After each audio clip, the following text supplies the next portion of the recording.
السلام عليكم ورحمة الله تعالى وبركاته. kusoo dhawaada deeqda tourist channel. maanta waxaan doonayaa inaad soo qaabiyo raad mobilkaaga daatada kugu jirta aad u keysan kartid haday noqon lahayd sawirro, haday noqon lahayd contacts, haday noqon lahayd videoyo iyo haday noqon lahayd applicationada yani mobilkaaga kusoo dejisata ama play store kala soo deg ama google-ka sida kuwa halkan idinka muuqda haday ahaan kuwa idin muuqda oo kale dhammaantood waxaad ku keysan kartaa Samsung. waxaad ku keysanaysaa features cusub oo dhammaan haddii mobiladan dambe dhan wada leeyihiin loo yaqaano Samsung Cloud.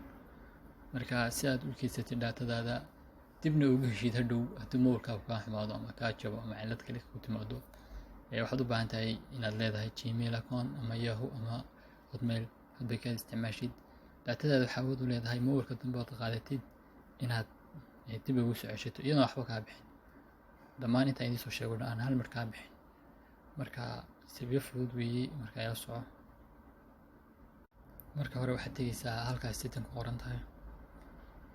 setting markaa soo gashid mobilada kala duwanaan karaan aad setting waxaad ka raadinaysaa accounts and backup meesha ku qoran tahay. halka waxaad ku aragtaa backup and restore account Samsung Cloud switch smart switch. marka waxaad tegaysaa halka u sareysa ku qoran tahay accounts.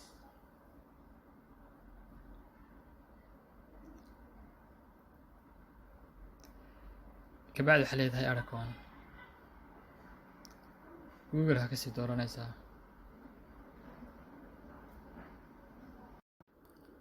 kadib next baa leedahay halkay ku qoran tahay agree baad ku dhufanaysaa.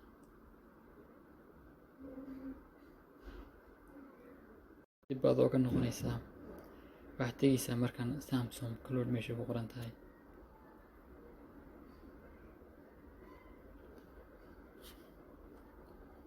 Samsung Cloud halkaasoo kusoo baxaysa. halka waxaa ku aragtaa galerigii other synchronized data Samsung Drive, Cloud Drive, Samsung Cloud Drive marka hadli doonaa waxaad dhan soo wada dhaaf. hadda anigu waxaan haystaa 5GB inaan ku keysan karo data basic blank. marka waxaad imanaysaa halkan oo soo qoran backup and restore. backup this phone, restore data and delete backup. saddex option buu siinayaa inaad haddeer samaysid backup iyo inaad datada backup aad samaysay restore ku samaysid ama inaad deletid backup. marka anagu haddeer stepka koowaad waxaanu sameynaynaa maadaama aynu rabno inuu datadeena kaydino backup baynu dooranayna.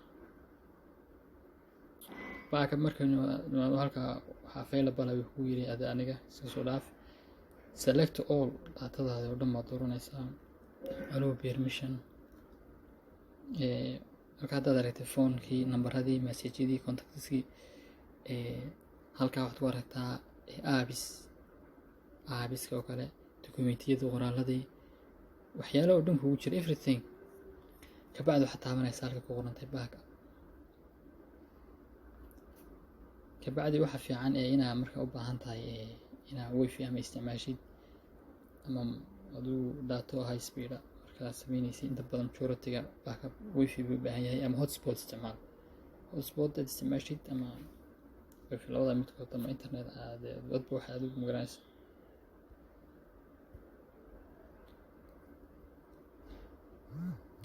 marka waad aragtaa halka qayb berberin baa lasoo qoraya imtixaantaa koowaad oo kale backup 27%, phone berberin message 5 buu maraya contacts. yani markuu dhammeeyo yani wuxuu ku tusayaa like this datada la ii keydiyay haddeen aniga oo halkaa igu jirtay galeriga waxay tahay 2.27GB. waxna way harsan yihiin 5GB baan haystaa. marka aad iyo aad ba umahadsan tihiin. aad features aad muhiima weeye. haddaad hore u isticmaali jirtay waad isticmaali jirtay, haddaadan isticmaali jirna iminka isticmaal. kabacdi intaa haddar backup baynu sameynay. marka u baahan tahay inaad dib u heshid waxaad sameynaysaa intii halkii markaa soo gashay account backup aad timaadid halka restore data baad ku dhufanaysaa.